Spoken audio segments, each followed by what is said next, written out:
Dane, Yes. outside of owning a business in Dixon, what specific city experience and involvement do you possess that makes you a qualified leader for Dixon?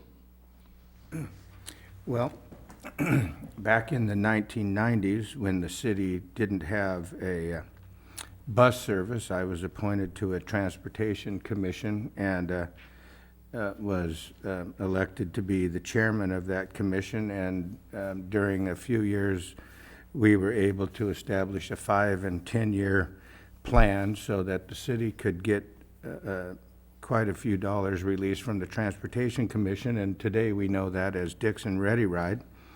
I was on that committee for 10 years and was the single member that stayed on that committee until it was disbanded when it was reorganized as a transit committee that we have now.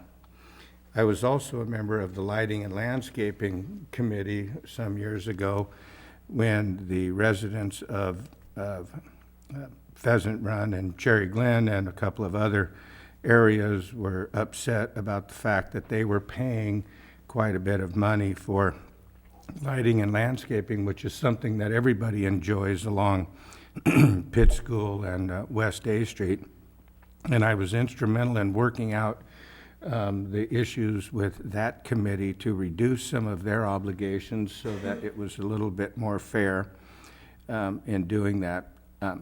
Back in the early 90s, I was also involved in an issue with regard to sidewalk maintenance and a law that was going to be passed, and advising and addressing the city council in that regard. So for the past going on 20 years and in the early 80s, I was involved in city politics. So I've been involved for over 20 years in various issues, committees, councils, in addition to my having a business and my wife having a business in town.